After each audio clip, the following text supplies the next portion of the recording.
Start.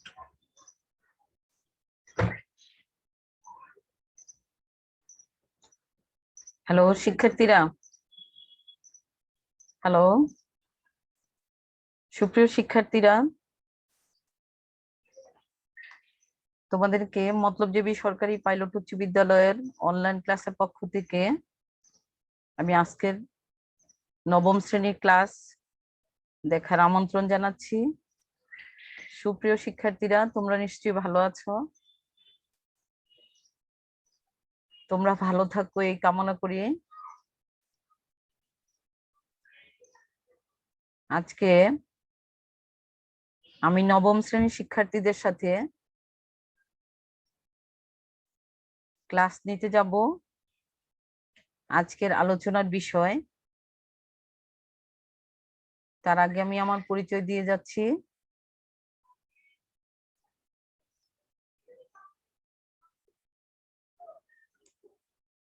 সুপ্রিয় শিক্ষার্থীরা, স্বাগত জানাচ্ছি আজকের ক্লাসটি দেখার জন্য। আমার পরিচয়, আমি নাসরিন আক্তার, মতলবজেবী সরকারি পাইলট উচ্চ বিদ্যালয়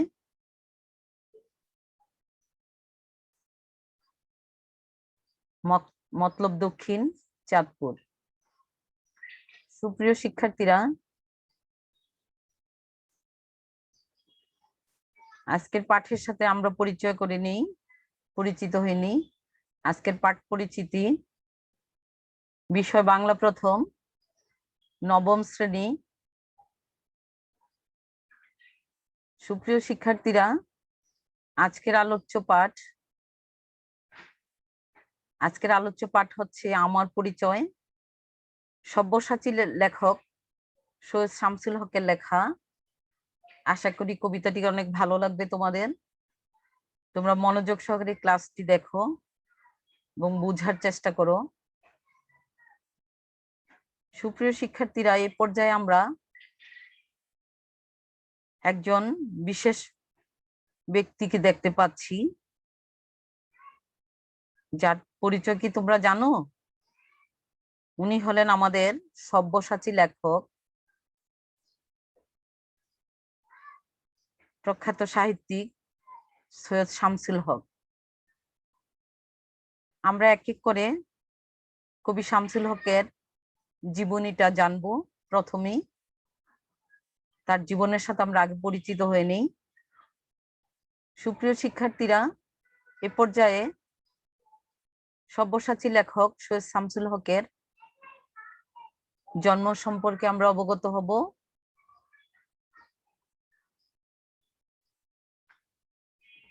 কবি সৈয়দ শামসুল হক, যার জন্ম 27 ডিসেম্বর 1937 সাল কুড়িগ্রাম শহরে, অর্থাৎ রংপুরের কুড়িগ্রাম শহরে তিনি জন্মগ্রহণ করেন। তার পিতা ডক্টর সৈয়দ সিদ্দিক হুসাইন এবং মা হচ্ছেন সৈয়দা হালিমা খাতুন। সুপ্রিয় শিক্ষার্থীরা, তারপর একটি স্লাইডে আসো, যেখানে আমরা জানতে পারবো তার শিক্ষা জীবন সম্পর্কে। কবি সৈয়দ শামসুল হক ঢাকা কলেজিয়েট স্কুল থেকে এসএসসি, জগন্নাথ বিশ্ববিদ্যালয় থেকে এসএসসি ও ঢাকা বিশ্ববিদ্যালয়ে পড়াশোনা করেন। এরপরে আমরা জানতে পারবো তার পেশা সম্পর্কে। কবি সৈয়দ শামসুল হক সাংবাদিকতাকে পেশা হিসেবে নিল, সাহিত্যকর্মে নিয়োজিত হয়ে বাংলা সাহিত্যকে তিনি সমৃদ্ধ করেন। তিনি একজন পেশায় সাংবাদিক ছিলেন। পেশা সাংবাদিকতা থেকেও তিনি কি করেছিলেন? সাহিত্যকর্মে নিয়োজিত হয়ে বাংলা সাহিত্যকে যিনি সমৃদ্ধ করেছেন, তিনি হলেন আমাদের সব্যসাচী লেখক সৈয়দ শামসুল হক। সুপ্রিয় শিক্ষার্থীরা, এ পর্যায়ে আমরা দেখব কবি সৈয়দ শামসুল হকের লেখা বিভিন্ন গল্প, কবিতা, উপন্যাস ও নাটক, অর্থাৎ কি কি তিনি রচনা করেছেন, তার রচিত বিষয়গুলির। প্রথমে আমরা জানবো তিনি লিখেছেন গল্প, কবিতা, উপন্যাস, নাটক ও রচনা, অর্থাৎ নাটক রচনা করেছেন। তাছাড়া তিনি কি শিশুতোষ রচনাও করেছেন। তার বাংলা ভাষা ও সাহিত্য অবদানের জন্য তিনি 21 পদক, বাংলা একাডেমি সহ অনেক সাহিত্যে তিনি পুরস্কৃত হয়েছিলেন। সুপ্রিয় শিক্ষার্থীরা, তার গল্প, উপন্যাস ও নাটক রচনার পাশাপাশি তিনি কি বিভিন্ন শিশুতোষ সাহিত্য রচনা করেছেন এবং বাংলা ভাষার সাহিত্য অবদানের জন্য তিনি কি পেরেছেন, অর্থাৎ বিভিন্ন পদক তিনি পেয়েছেন এবং বাংলা একাডেমি পুরস্কার পেয়েছেন। নেক্সট আমরা জানতে পারবো তার গ্রন্থগুলি, অর্থাৎ তিনি কি কি গ্রন্থ রচনা করেছেন। তিনি গ্রন্থ রচনা করেছেন একদা এক রাজ্যে, বৈশাখে রচিত পংক্তি, অর্থাৎ বৈশাখে রচিত পংক্তিমালা, অগ্নি ও জলের কবিতা, রাজনৈতিক কবিতা। তাছাড়া তিনি শিশুতোষ গ্রন্থ লিখেছেন যার নাম হচ্ছে সীমান্তের সীমান্তের সিংহাসন। সুপ্রিয় শিক্ষার্থীরা, তারপর আমরা আসব তিনি এরপরে আর কি রচনা করেছেন সে সম্পর্কে জানার জন্য।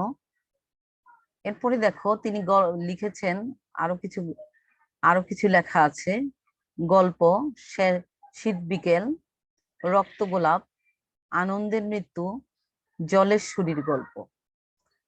তাছাড়া তিনি উপন্যাস লিখেছেন বৃষ্টি ও বিদ্রোহীগণ, নাটক লিখেছেন পায়ের আওয়াজ পাওয়া যায়, নুরুল দিনের সারা জীবন এবং ঈর্ষা।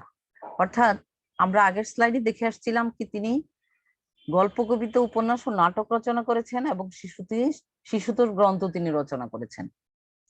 সেই গল্প কবিতার মধ্যে গল্পগুলি আমরা পেলাম কি শীত বিকেল আর রক্ত গোলাপ, আনন্দের মৃত্যু, জলেশ্বরী গল্প, এগুলি হচ্ছে তার গল্প গ্রন্থ।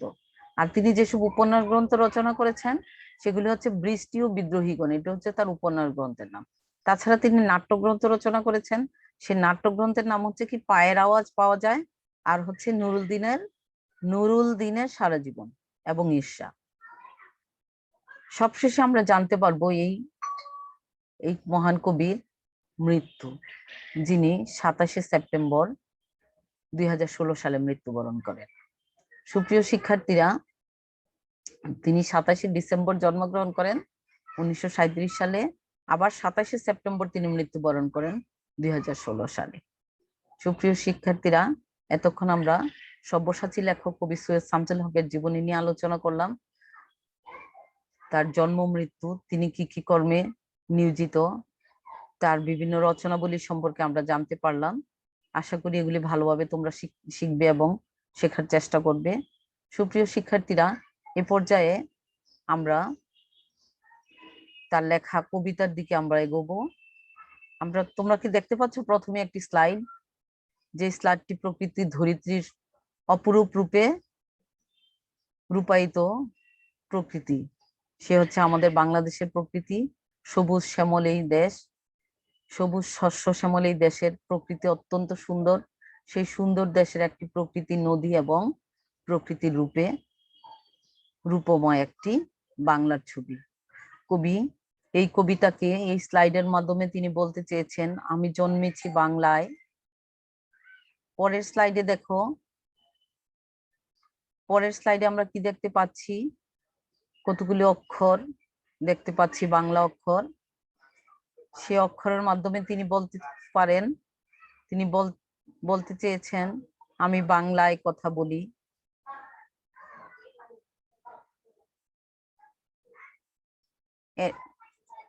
তাহলে আমরা প্রথমে কি জানলাম, প্রথম স্লাইডে আমরা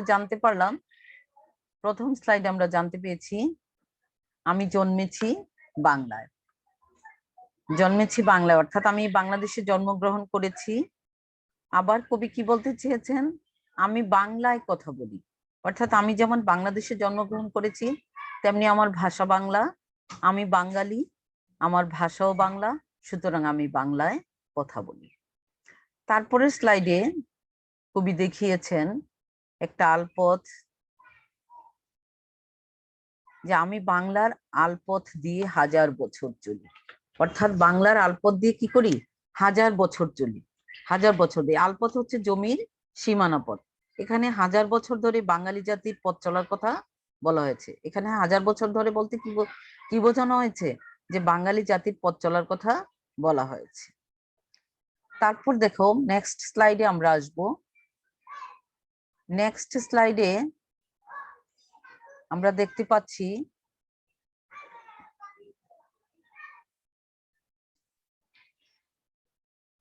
চলি পলিমাটির কোমলে, আমার চলার চিহ্ন ফেলে। অর্থাৎ পলিমাটির কোমলে আমরা যখন পা ফেলি তখন কি আমাদের এক একটা পায়ের সেখানে চিহ্ন তৈরি হয়। চলি পলিমাটির কোমলে আমার চলার চিহ্ন ফেলে। নেক্সট স্লাইডে দেখো ধরিত্রীর আরেকটি রূপ, সুন্দর একটি রূপ। বেশ কয়েকটি নদী একত্রে মিলিত হয়েছে, বেশ কয়েকটি নদী কি হয়েছে একত্রে মিলিত হয়েছে। আমরা একটু পিছনে যাচ্ছি।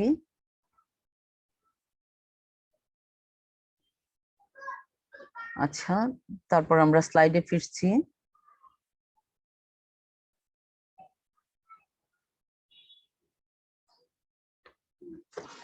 আমরা কোথায় আসছি?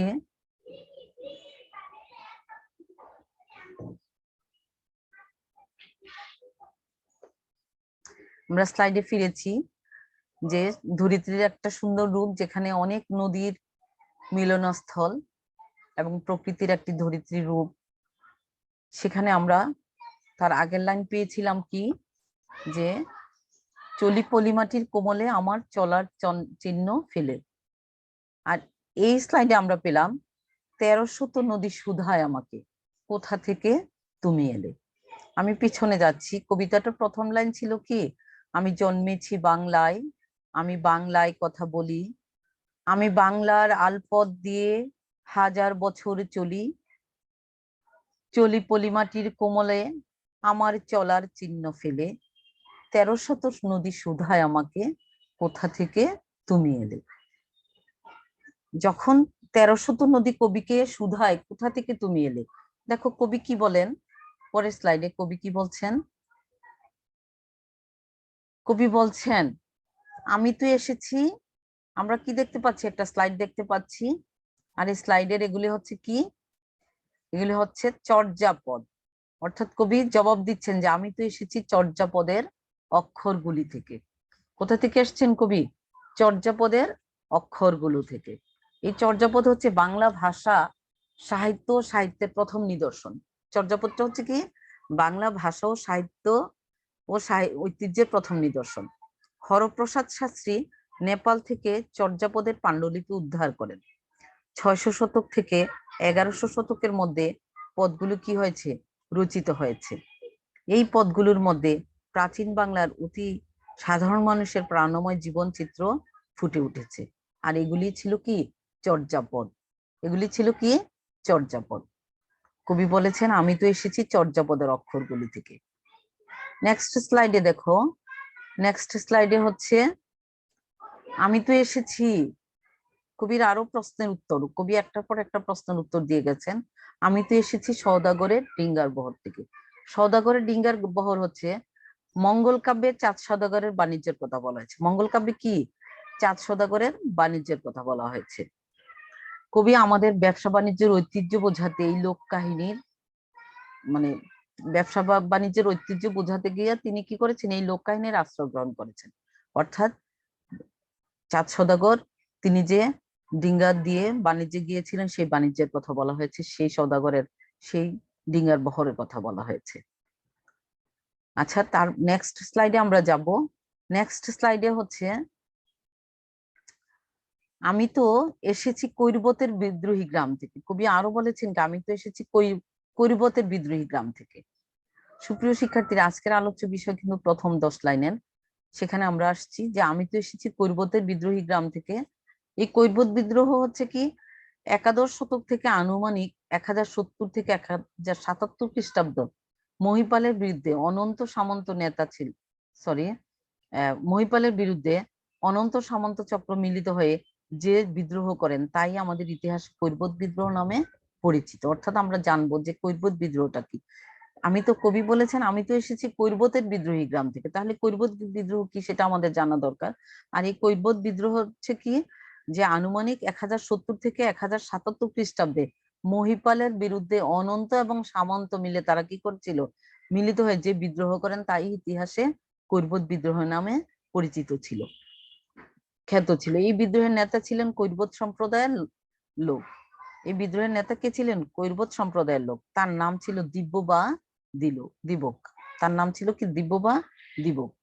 বাঙালি জাতির বিদ্রোহের ঐতিহ্য বোঝাতে বিদ্রোহের উল্লেখ করা হয়েছে। বাঙালি জাতির বিদ্রোহের ঐতিহ্য বোঝাতে এই বিদ্রোহের কথা বলা হয়েছে। তাহলে কবি কি করছেন? যে 1300 নদী সুধায় আমাকে তোমার কোথা থেকে তুমি এলে। আর কবি কি করলেন? এক এক করে বলতে এসেছেন, আমি তো এসেছি চর্যাপদের অক্ষরগুলি থেকে। প্রথমে আসছে কি? আমি তো এসেছি চর্যাপদের অক্ষরগুলো থেকে, আমি তো এসেছি সওদাগরের ডিঙ্গার বহর থেকে, আবার আমি তো এসেছি কৈরবতের বিদ্রোহী গ্রাম থেকে। তারপর তিনি বলছেন কি? আমি তো এসেছি পাল যুগ নামে। আমি তো নেক্সট আমরা স্লাইডে কি দেখবো? যে আমি তো এসেছি পাল যুগ নামে চিত্রকলা থেকে। এখন আমরা জানবো পাল যুগ। পাল যুগটা কি? পাল যুগ হচ্ছে 750 খ্রিস্টাব্দে গোপালের রাজ্য শাসনের মধ্য দিয়ে বঙ্গে পাল যুগের সূচনা হয়।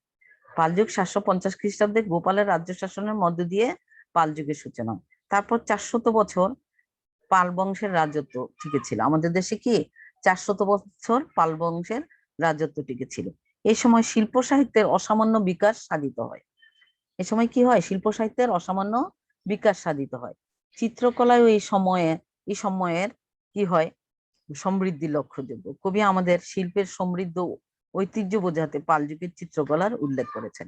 অর্থাৎ শিল্পের সমৃদ্ধির ঐতিহ্য বোঝাতে গিয়ে তিনি পাল যুগের তিনি বর্ণনা আমাদেরকে দেখিয়েছেন। অর্থাৎ কবি আমাদের শিল্পের ঐতিহ্য বোঝাতেই পাল যুগের চিত্রকলার উল্লেখ করেছেন। সুপ্রিয় শিক্ষার্থীরা, তারপর আমরা যাব নেক্সট স্লাইডে। নেক্সট স্লাইডে হচ্ছে আমরা দেখতে পাচ্ছি আরেকটি স্লাইড, সুন্দর আরেকটি স্লাইড। এখানে আসছি, এখানে কবি বলেছেন এসেছি বাঙালি পাহাড়পুরের বৌদ্ধবিহার থেকে। অর্থাৎ এই স্লাইডে আমরা কি দেখতে পাচ্ছি? পাহাড়পুরের বৌদ্ধবিহার, যেটি অবস্থিত কি নওগাঁ জেলায়।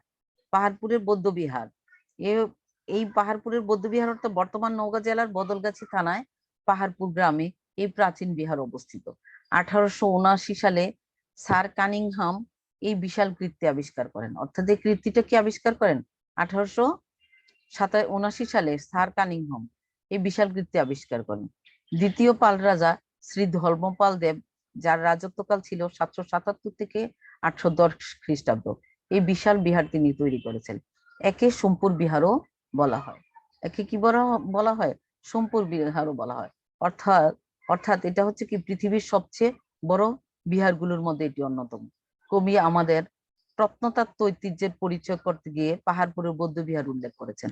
অর্থাৎ কবি এই প্রত্নতাত্ত্বিক বিভিন্ন পরিচয় দিতে গিয়ে তিনি পাহাড়পুরের বৌদ্ধ বিহারের নিকট পর্যন্ত আমাদেরকে এই কবিতার মাধ্যমে পৌঁছিয়েছেন। এখানে এই সোমপুর বিহার, এটাকে সোমপুর বিহারও বলা হয় অথবা পাহাড়পুরের বৌদ্ধ বিহারও বলা হয়, যা হচ্ছে কি নওগাঁ জেলার বদলগাছি থানা অবস্থিত। সুপ্রিয় শিক্ষার্থীরা, এ পর্যায়ে আমরা নেক্সট স্লাইডে আসব। নেক্সট স্লাইডে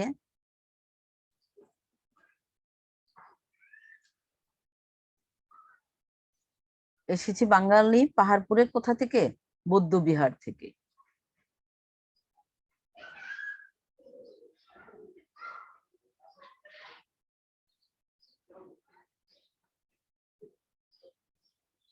এ পর্যায়ে আমরা তাহলে যেতে পারি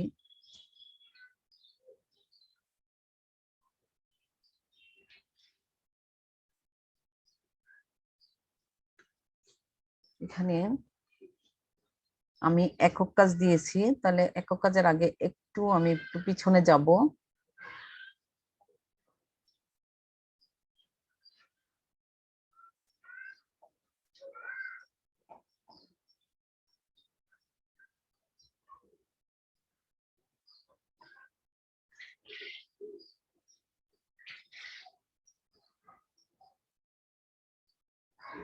আমার একক কাজে হচ্ছে সৈয়দ শামসুল হকের শিশুতোষ গ্রন্থের নাম কি? তোমাদের জন্য আজকের একক কাজ হচ্ছে কি সৈয়দ শামসুল হকের শিশুতোষ গ্রন্থের নাম কি। প্রশ্ন 2 হচ্ছে কবি কোন কর্মের জন্য 21 পদক পান? কবি তো একটা কৃতিত্ব অর্জন করেছেন, সেই কর্মটি কি? সেই কোন কৃতিত্বের জন্য, অর্থাৎ কোন কর্মের জন্য তিনি 21 পদক লাভ করেছেন? সুপ্রিয় শিক্ষার্থীরা, এ পর্যায়ে আমরা দলগত কাজে আসব। দলগত কাজে আমি তোমাদের দলগত কাজ দিচ্ছি, তোমরা খাতায় লিখে নাও। সৈয়দ শামসুল হকের বিভিন্ন গ্রন্থের তালিকা তৈরি করো। অর্থাৎ কবি সৈয়দ শামসুল হক অর্থাৎ সব্যসাচী লেখক, তিনি অনেক অনেক গ্রন্থ তিনি রচনা করেছেন, গল্প গ্রন্থ, নাট্য গ্রন্থ, উপন্যাস গ্রন্থ এবং কাব্যগ্রন্থ তিনি রচনা করেছেন। তো তোমাদেরকে এখন আমি বাড়ির কাজ দলগত কাজ দিচ্ছি, সৈয়দ শামসুল হকের বিভিন্ন গ্রন্থের একটা তালিকা তৈরি করো। নেক্সট আমি আরেকটা প্রশ্ন দিচ্ছি, সব্যসাচী লেখকের কবিতায় কোন কোন যুগের উল্লেখ আছে? অর্থাৎ এই কবিতায় কয়েকটি যুগের উল্লেখ করা হয়েছে। তোমরা এখন লিখবে খাতায়, সব্যসাচী লেখকের কবিতায় কোন কোন যুগের উল্লেখ আছে। সুপ্রিয় শিক্ষার্থীরা, নেক্সট স্লাইডে আসো। নেক্সট স্লাইডে হচ্ছে তোমাদের মূল্যায়ন। তোমরা আশা করি ওগুলি খাতায় লিখে ফেলছো। এ পর্যায়ে মূল্যায়ন হচ্ছে, তোমরা এক এক করে বলো চর্যাপদ কি। তাহলে চর্যাপদ কি? আমরা নিশ্চয়ই এটার উত্তর পাবো চর্যাপদ সম্পর্কে। দ্বিতীয় আরেকটি প্রশ্ন হচ্ছে মহুয়ার পালা কি? চর্যাপদ কি এবং মহুয়ার পালা কি? তো সুপ্রিয় শিক্ষার্থীরা, তোমরা কারো হয়তো জানা আছে, কারো হয়তো জানা নাই। চর্যাপদ হচ্ছে কি? বাংলা ভাষা ও সাহিত্যের ঐতিহ্যের প্রথম নিদর্শন। বাংলা ভাষা ও সাহিত্যের ঐতিহ্যের প্রথম নিদর্শন হচ্ছে চর্যাপদ, আমরা পেলাম। আর তারপর হচ্ছে মহুয়ার পালা। ঠিক আছে, তোমাদের কাছে প্রশ্ন রইল মহুয়ার পালা কি। নেক্সট, এরপরে আমরা নেক্সট স্লাইডে যাব। নেক্সট স্লাইডে তোমাদেরকে আমি বাড়ির কাজ দিচ্ছি। তোমরা আশা করি ক্লাসটি মনোযোগ সহকারে করেছো এবং বাড়ির কাজ দিলেও তোমরা করতে পারবে। তো আমি তোমাদের আজকে বাড়ির কাজ দিচ্ছি। বাড়ির কাজ হচ্ছে তোমার দেখা বা তোমার এলাকার কোন ঐতিহাসিক নিদর্শনের পরিচয় দাও। তোমরা এটা ভালো করে খাতায় লিখবে।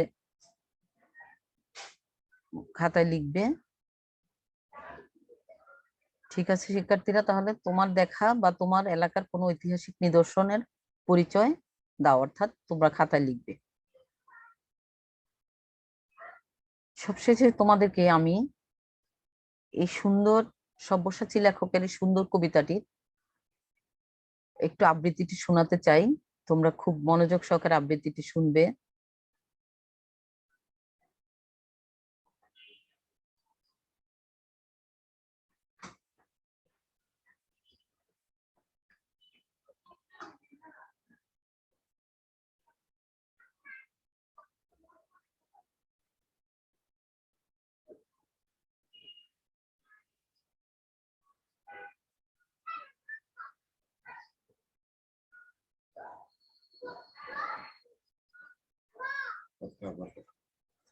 সুপ্রিয় শিক্ষার্থীরা, তাহলে এখন আবৃত্তিটি একটু শুনে নাও। প্রথম 10 লাইনের আবৃত্তি। আমি বাংলার কথা বলি, আমি বাংলার আল পথ দিয়ে হাজার বছর চলি। চলি বলি মাটি কোমলে আমার চলার চিহ্ন ফেলে। 1397 সুভান আমাকে কোথা থেকে তুমি এলে। আমি তো এসেছি চর্যাপদে অক্ষরগুলো থেকে। আমি তো এসেছি সওদাগরের বিমান বহর থেকে। আমি তো এসেছি কৈবর্তে বিদ্রোহী গ্রাম থেকে। আমি তো এসেছি পালচুর নামে চিত্রকলার থেকে। এসেছি বাঙালি পাহাড়পুরের বৌদ্ধবিহার থেকে। এসেছি বাঙালি জোর বাংলা মন্দির বেদি থেকে। সুপ্রিয় শিক্ষার্থীরা, কবিতাটি আবৃত্তিটি কেমন লাগলো? আজকে আমরা প্রথম 10 লাইনের আবৃত্তি তোমাদেরকে শোনালাম। কবিতাটি স্লাইডটি আসলে 10 লাইনেরই, যেটুকু বোঝানো হয়েছে। নেক্সট কবিতাটি আমি আগামী ক্লাসে তোমাদেরকে বোঝাবো। সে পর্যন্ত তোমরা ক্লাসটি দেখার প্রত্যাশা থাকো। আগামী ক্লাসে যখন পুরো ক্লাসটি তোমরা দেখতে পাবে বা শুনতে পাবে, তোমাদের অত্যন্ত ভালো লাগবে। এই কবিতাটিতে অনেক কিছু শেখার আছে। সুপ্রিয় শিক্ষার্থীরা, আজকে 10 লাইন কবিতা, কিন্তু শেষের অংশটুকু আরো বেশি। আমরা সবটুকু কবিতা আগামী ক্লাসে তোমাদের আলোচনা করব এবং আবৃত্তিটি শোনাবো। সুপ্রিয় শিক্ষার্থীরা, সে পর্যন্ত তোমাদের ক্লাসটি দেখার আমন্ত্রণ জানিয়ে আমি আজকে এখানেই শেষ করছি। সবাইকে ধন্যবাদ।